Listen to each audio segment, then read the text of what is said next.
नमस्कार, पुष्पेंद्र चौधरी हूं मैं और आप देख रहे हैं India voice. Haryana Punjab bulletin में आपका स्वागत है। रुक करते हैं खबरों की ओर। हरियाणा के मुख्यमंत्री नायब सिंह सैनी को पद संभालने के बाद पहली बार चंडीगढ़ पहुंचने पर शुक्रवार को सचिवालय में गार्ड ऑफ ऑनर दिया गया। हरियाणा विधानसभा चुनाव में बीजेपी की जीत के नायक बने नायब सिंह सैनी ने गुरुवार को राज्य के मुख्यमंत्री पद की शपथ ली।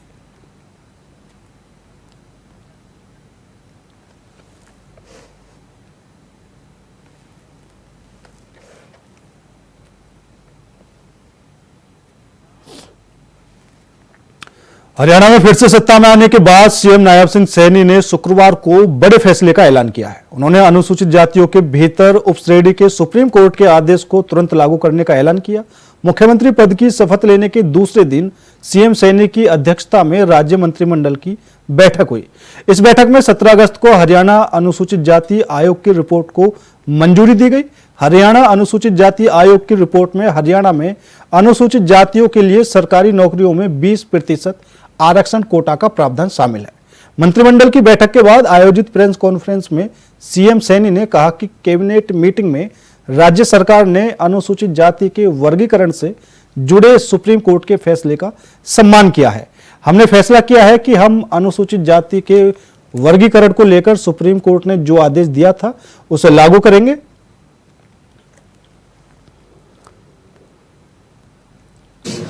भारतीय जनता पार्टी की तीसरे टर्म की सरकार लगातार मैं हरियाणा प्रदेश के जन का दिल से आभार व्यक्त करता हूं कि उन्होंने तीसरे टर्म के अंदर बड़े मैंडेट के साथ, बड़े बहुमत के साथ तीसरी बार मोदी जी की नीतियों के ऊपर मुहर लगाई है।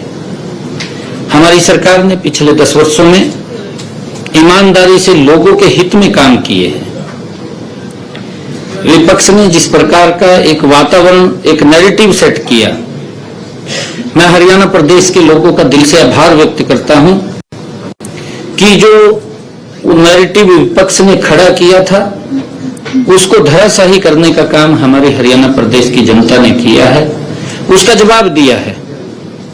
क्योंकि हमारा किसान हमारे लिए सम्मानित है, हमारा युवा हमारे लिए सम्मानित है, हमारे प्रदेश की नारी हमारे लिए सम्मानित है, हमारे प्रदेश का जो गरीब व्यक्ति है उसका सम्मान करना हमारी सरकार का दायित्व है।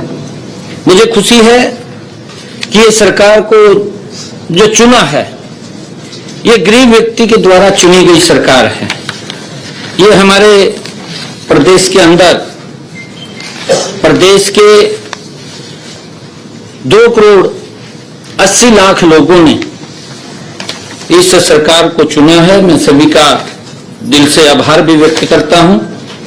परंतु इस सरकार के चुनाव में जो भूमिका रही है वो भूमिका इस प्रदेश के जनमानस की बड़ी भूमिका रही है।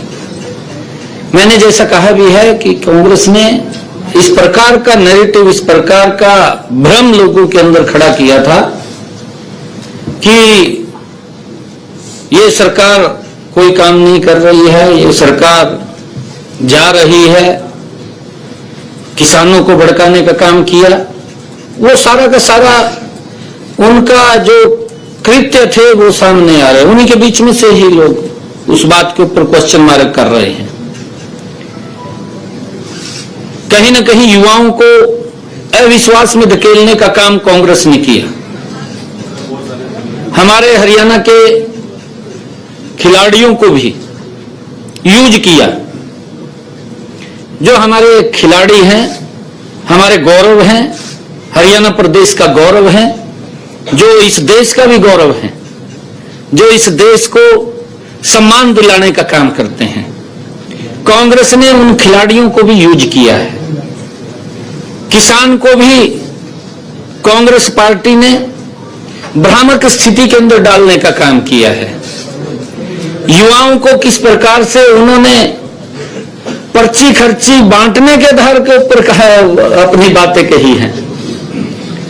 गरीब को लंबे समय तक कांग्रेस पार्टी लॉलीपॉप देती रही। उनके हित में जो मजबूत काम पिछले 10 वर्षों में हमारी डबल इंजन की सरकार ने मोदी जी के नेतृत्व में किया है, वो ऐतिहासिक काम किए हैं। और जब सरकार 10 साल पूर्ण करती है और 10 साल पूर्ण करने के बाद जब हम जनता के बीच में वोट के लिए जाते हैं तो हरियाणा प्रदेश की जनता ने खुल करके मोदी जी की नीतियों का समर्थन किया है, उनके ऊपर मोहर लगाई है और कांग्रेस के उस नैरेटिव को धराशायी कर किया है।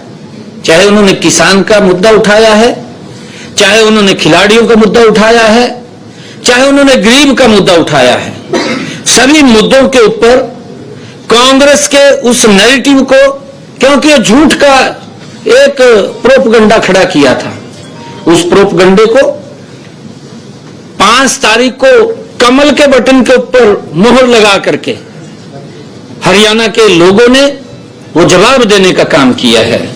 मैं दिल से हरियाणा के लोगों का बहुत बहुत धन्यवाद भी करता हूं, उनको प्रणाम भी करता हूं। और जैसा मैंने कहा है कि जब मैंने ये फैसला लिया डायलिसिस का, उसके तुरंत बाद हमारी कैबिनेट की बैठक थी। कैबिनेट की बैठक के अंदर ये पहली हमारी कैबिनेट की बैठक थी। माननीय सुप्रीम कोर्ट के उस फैसले का हमारी कैबिनेट ने वो सम्मान किया है। जो एससी में वर्गीकरण का मामला था, वो तुरंत उस माननीय सुप्रीम कोर्ट के फैसले को सम्मान देते हुए हमने ये फैसला किया है कि जो वर्गीकरण के ऊपर माननीय सुप्रीम कोर्ट ने कहा था, आज से ही लागू करने का फैसला हमने लिया है। कांग्रेस सांसद रणदीप सिंह सुरजेवाला ने कहा कि हरियाणा सरकार के बनने के पहले दिन ही भाजपा की सरकार ने किसान के एमएसपी को खत्म करने का फरमान जारी कर दिया है। उन्होंने और क्या कुछ कहा है, सुनाते हैं आपको। सरकार के बनने के पहले दिन ही भाजपा की हरियाणा की सरकार ने एक किसान की एमएसपी खत्म करने का फरमान जारी कर दिया। किसान पर पराली जलाने के लिए एक तरफ एफआईआर दर्ज होगी और दूसरी तरफ 2 साल तक किसान की फसल एमएसपी पर नहीं खरीदी जाएगी। ये सीधे सीधे नायब सैनी जी के नेतृत्व वाली भाजपा सरकार का किसान विरोधी षड्यंत्र है, एक सजा है किसान को, क्योंकि उसने बीजेपी की वोट हरियाणा में नहीं डाली। हमारे कुछ सवाल हैं श्रीमान नायब सैनी मुख्यमंत्री जी से।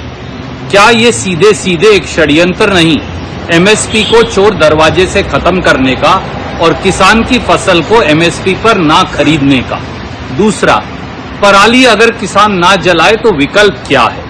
तीसरा, क्या नायब सैनी जी ये बताएंगे कि कितने हरियाणा के किसानों को, धान पैदा करने वाले किसानों को हैप्पी सीडर मशीन उपलब्ध करवाई गई है?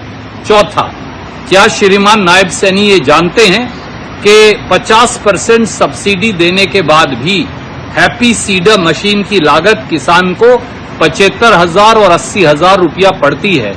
गरीब छोटा किसान, 1-1, 2-2 एकड़ वाला किसान ये पैसा कहां से लाएगा? पांचवा, क्या श्रीमान नायब सैनी और बीजेपी सरकार ये जानती भी है कि अगर थोड़ी सी भी नमी पराली में है तो 15 से 20 मीटर के बाद हैप्पी सीडर मशीन बंद हो जाती है, तो फिर किसान क्या करेगा? छठा, क्या श्रीमान नायब सैनी और बीजेपी सरकार ये जानती है कि हैप्पी सीडर मशीन चलाने के लिए 65 हॉर्स पावर से ज्यादा के ट्रैक्टर की जरूरत है? छोटे छोटे किसान के पास इतना बड़ा ट्रैक्टर कहां से आएगा? और अगर नहीं आएगा तो पराली जलाने के अलावा विकल्प क्या है?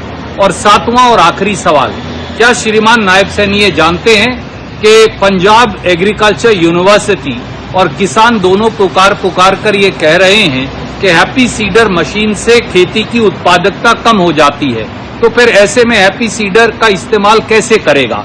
क्या सरकार ने कोई शोध करवाई? क्या कोई जांच करवाई? और अगर नहीं करवाई तो जबरन हैप्पी सीडर मशीन का इस्तेमाल किसान कैसे करेगा? इन सवालों का जवाब दें। ये तुगलकी फरमान फौरन वापस लें, वरना प्रदेश व्यापी आंदोलन के लिए तैयार रहें।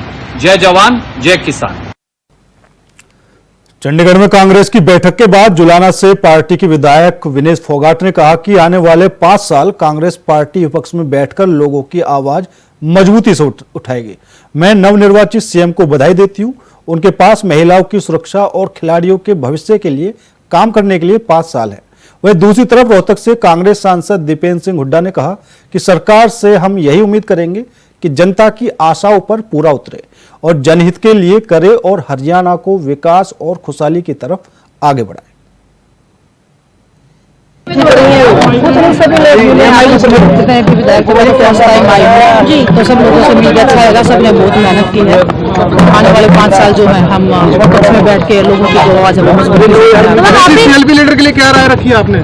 सर ये पार्टी का प्रोटोकॉल है, हम ऐसे ओपनली अगर बताएंगे तो फिर ठीक नहीं है। चल रही है प्रक्रिया और जो हमारा हाईकमान डिसाइड करता है।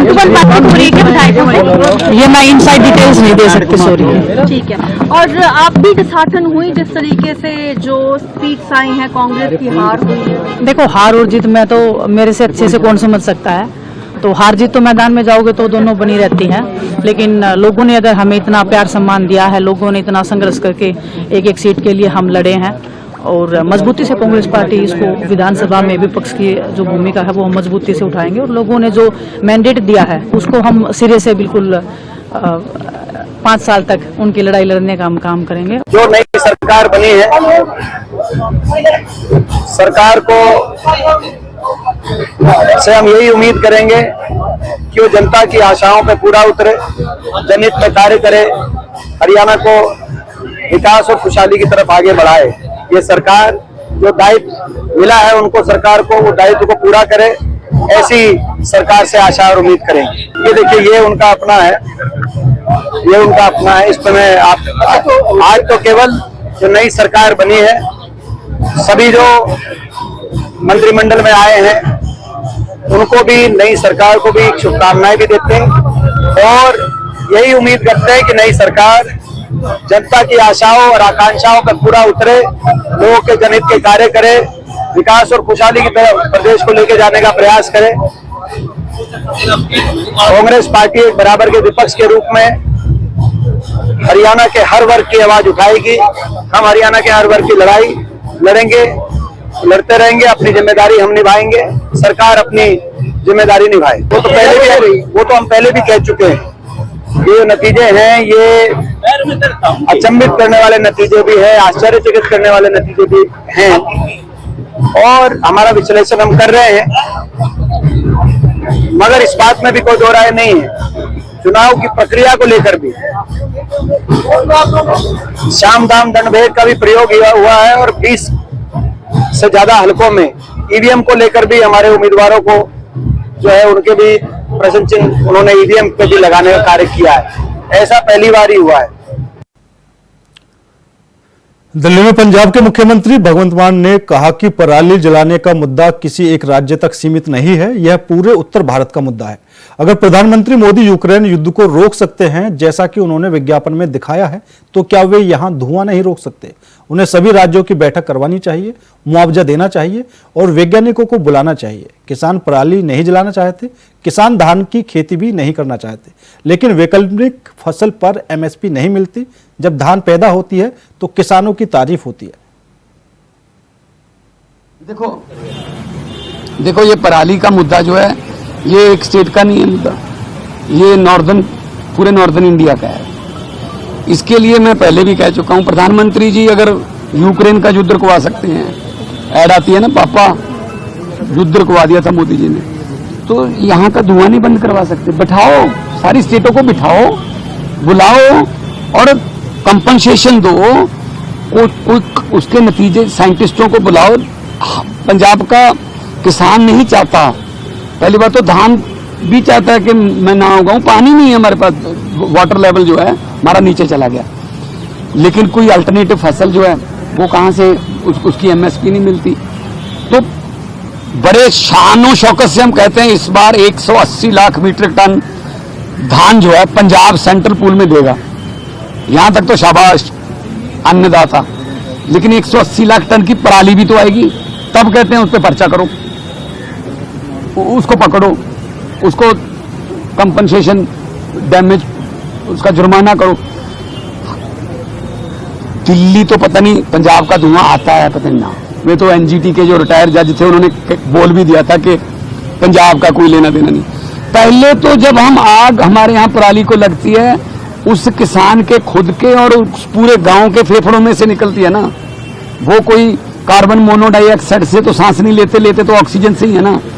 लेकिन उसके लिए बैठना पड़ेगा, ऐसे मीटिंगें करके आ जाते हैं। अब मेरी मीटिंगें हुई हैं बहुत सेंटर के साथ, जी प्रेरित करो, मैंने कहा जी कंपनसेशन दे दो, कुछ इंडिया गवर्नमेंट दे दे, कुछ पंजाब गवर्नमेंट दे देगी, उनको बोलेंगे कि ये आपका कंपनसेशन है, आग नहीं लगानी है। नहीं जी पैसा नहीं है, प्रेरित करो। प्रेरित तो फिर भाई साहब पता नहीं कितने सालों से बसों पे लिखा हुआ है दुल्हन ही दहेज है, दो ही काफी और ही माफी। क्या अब जनसंख्या हो गई कम कंट्रोल में? क्या कोई दहेज लेना बंद कर दिया किसी ने? प्रेरित करना क्या है यार, तो आप जो प्रैक्टिकल बात करो अगर करनी है तो। इसीलिए हम बहुत कुछ करें, हमने 1.25 लाख मशीनें दी हैं इस बार, और एनजीओ से बात करके, और कुछ किसान हमारे सभी किसान नहीं चलाते, 75 लाख एकड़ हमारा 75 लाख हेक्टेयर हमारा धान आता है, उसमें से लगभग 40 लाख नहीं जलाते। उनको भी अप्रिशिएट कर रहे हैं कि दूसरों को भी करिए, हो जाएगा कम। और एफर्ट्स में हम कोई कमी नहीं करेंगे। माननीय सुप्रीम कोर्ट के भी जो आते रहते हैं हमें गाइडलाइंस, हम फॉलो करते हैं।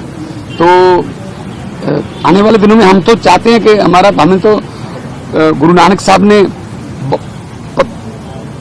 सदियों पहले लिख दिया था वाणी में, पवन गुरु पानी पिता माता धरत महत। पवन हवा, पवन को गुरु का दर्जा, पानी को पिता का दर्जा और धरती को मां का दर्जा, कि ये तीनों दर्जे कायम रखने तो हम तो ग्रंथ में, गुरु ग्रंथ साहब में लिखा हुआ। हम फिलहाल रुकते हैं छोटे से ब्रेक के लिए। ब्रेक के बाद खबरों का सिलसिला लगातार जारी है। ब्रेक के बाद एक बार फिर आप सभी का स्वागत है। रुक करते हैं खबरों की ओर। हरियाणा प्रदेश में नायब सिंह सैनी को मुख्यमंत्री बनाए जाने की धूम मची हुई है। नायब सैनी को सीएम बनाए जाने का जश्न भाजपाई धूमधाम से मना रहे हैं।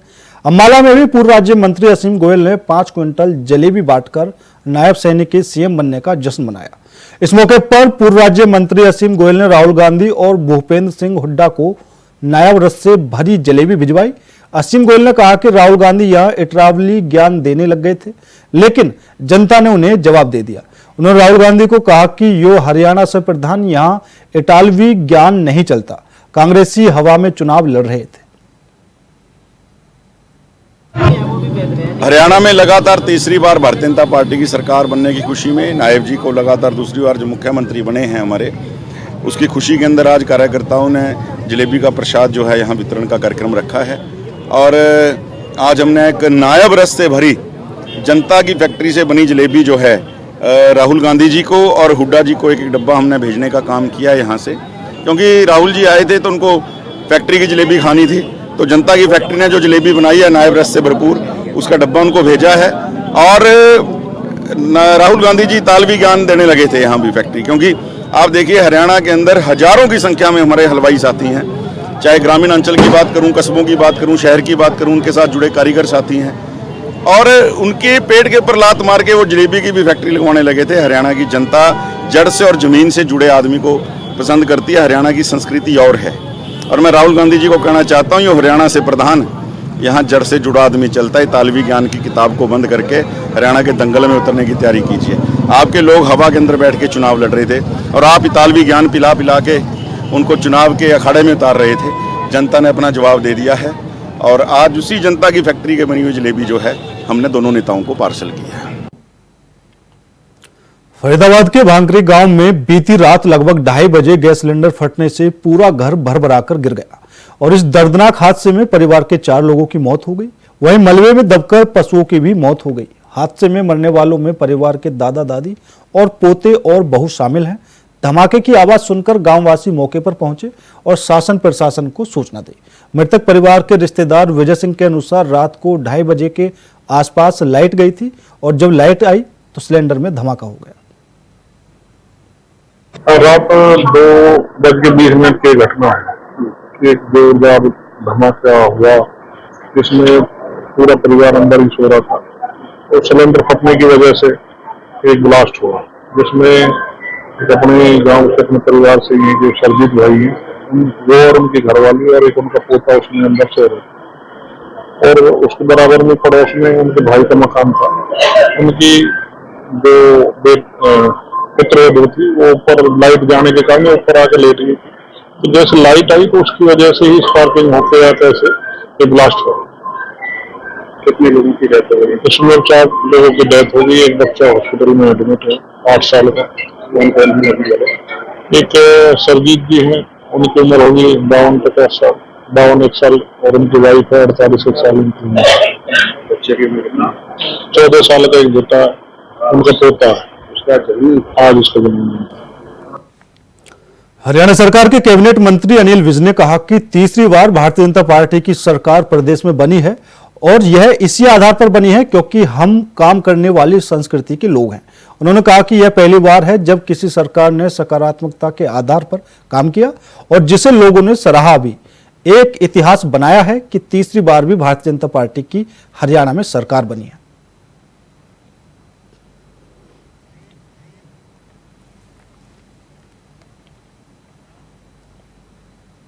फतेहाबाद के रतिया में घर से लापता युवक का शव आज यानी शुक्रवार को लहूलुहान हालत में फतेहाबाद रोड पर नहर के पास बरामद हुआ।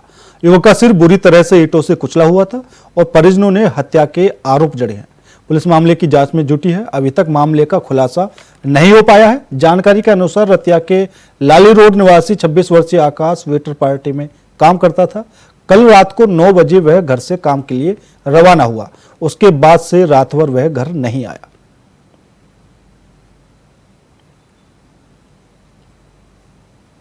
26-27 साल का आकाश सन ऑफ धर्मा और लाली रोड रतिया का रहने वाला है। क्या काम करता था? ये अपने भाई के साथ वेटर वगैरह का काम करता था। वेटर का। अच्छा। तो ये कल घर से निकले 9-10 बजे, कह रहे हैं दारू पी रहा था। ठीक है। और घर से निकले, उसके बाद घर नहीं गया तो मेरे पता लग गया भाई यहाँ पर इसकी डेड बॉडी पाई है। इसे पोस्टमार्टम करा के पता लगेगा भाई कैसे क्या हुआ है, कैसे मौत हुई इसका। इन्होंने परिजनों ने कोई शक जाहिर किया जी? ये इसका पहले भी 1-2 मामला चल रहा है, अभी उसके बारे में छानबीन की जाएगी। ठीक है जी। तो पुलिस में भी मामला करते इसके? ना, इसके अभी तक कुछ नहीं। ये शादीशुदा था? ये शादीशुदा था। पुलिस में इसका पहले मैटर है, उसमें ये सजा याफ्ता बता रहे हैं, बाकी पता कराया नहीं, शादीशुदा तो उस मामले में ये सजा? नहीं, और किसी को मोहल्ले की लड़की लड़की के मैटर में बता रहे हैं। ठीक है, जांच की जाएगी। ये लड़का है 26। हरियाणा में तीसरी बार भारतीय जनता पार्टी की सरकार बनने पर कार्यकर्ताओं में खुशी का माहौल है। गुरुवार को पंचकुला में आयोजित शपथ ग्रहण समारोह में नायब सैनी को दूसरी बार प्रदेश की कमान सौंपी। समाज के लोग उत्साहित हैं। रेवाड़ी में नायब सैनी को दूसरी बार मुख्यमंत्री बनने की खुशी में लड्डू और जलेबी बांटकर एक दूसरे को बधाई दी।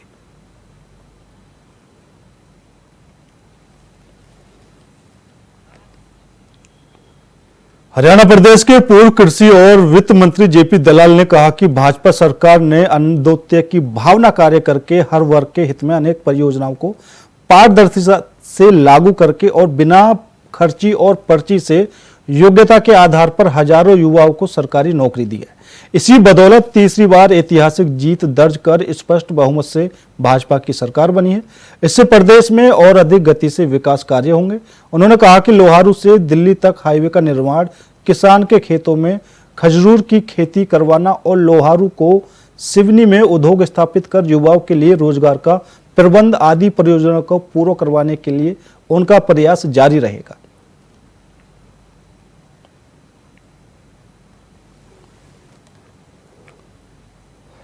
पार्टी की सरकार बनी है नायब जी के नेतृत्व में, उससे लोगों के चेहरे पर जबरदस्त खुशी है। और ये सरकार बनने की जीत हमारी नीतियों की जीत है, गरीब कल्याण की योजनाओं की जीत है, किसानों के लिए काम किया उसकी जीत है। और जो भ्रम फैलाया गया था, जो गुमराह करने की कोशिश की गई थी, वो लोग हारे। और जो गरीब आदमी ने चुपचाप मतदान किया, भरोसा जताया और अद्भुत निर्णय दिया, उससे तीसरी बार भारतीय जनता पार्टी की सरकार बनी है। और जिस रास्ते पर हम चलते जा रहे हैं, नीतियां बना के काम कर रहे हैं। तो असम से विधायक श्रुति चौधरी को कैबिनेट मंत्री बनाए जाने पर लोहारू के लोक निर्माण विश्राम गृह में भाजपा नेता सुनील सागवान के नेतृत्व में लड्डू बांटकर कार्यकर्ताओं ने खुशियां मनाई और कहा कि जल्दी ही लोहारू में सम्मान समारोह किया जाएगा। उन्होंने कहा कि लोहारू क्षेत्र भी बंसीलाल के कर्मस्थली रहा है और बंसीलाल के मार्गदर्शन पर चलकर श्रुति चौधरी भी विकास कार्यों को आगे बढ़ाएंगे। नरेंद्र मोदी अमित शाह मनोहर लाल, आज जितने भी सारे कार्यकर्ता हैं लोहारू हल्के के, वो बहन साहब चौधरी जी को मंत्री बनाए जाने के उपलक्ष्य में सभी ने लड्डू बांट के और खुशी जाहिर की है। और ये चौधरी बंसीलाल परिवार के मैडम किरण चौधरी के, चौधरी सुरेंद्र सिंह के पुराने कर्मठ कार्यकर्ता आज लोहारू हल्के के सभी यहाँ इकट्ठे हुए और उन्होंने लड्डू बांट के खुशी जाहिर की। कितना बल मिलेगा लोहारू को विकास के लोहारू को जो पहले से प्रॉपर बंसीलाल परिवार ने जो लोहारू के विकास में बताने की जरूरत नहीं है, उन्होंने क्या क्या काम किए हैं यहाँ पे, और उस गति को हम बरकरार रखेंगे। मैडम श्रुति चौधरी अपने जितने भी वर्कर हैं उनको समय समय पर फीडबैक लेती रहती हैं और उनका विशेष ध्यान रहता है लोहारू हल्के के लिए। अमृतसर शहर के संस्थापक धन्धन साहिब श्री गुरु रामदास जी की जयंती हर साल की तरह इस साल भी धूमधाम से मनाई जाएगी। चौथे पातशाह जी के प्रकाश पर्व को लेकर सचखंड श्री हरमिंदर साहिब में जोर शोर से तैयारियां की जा रही हैं और हर साल की तरह इस साल भी श्री दरबार साहिब को रंग बिरंगे खूबसूरत देसी विदेशी फूलों और करोड़ों फूलों से सजाया जा रहा है।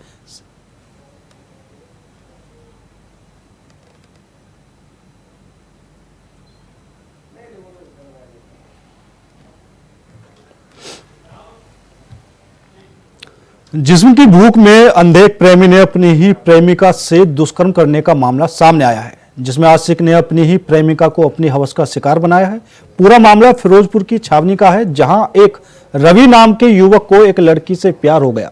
दोनों एक ही पड़ोस में रहते थे और ये प्यार 3 साल तक चलता रहा, लेकिन जब रीमा ने सचिन से शादी के लिए कहा तो सचिन ने यह कहकर शादी से इनकार कर दिया कि उसके घर में शादी होगी, वो सहमत नहीं है। रीमा ने उनसे अपना रिश्ता तोड़ दिया, लेकिन जो सचिन अक्सर रीमा को प्यार के लालच में शादी का सब्ज बाग दिखाकर प्यार का इजहार करता रहता था, उसी सचिन ने एक बार फिर रीमा को अपनी हवस का शिकार बना लिया।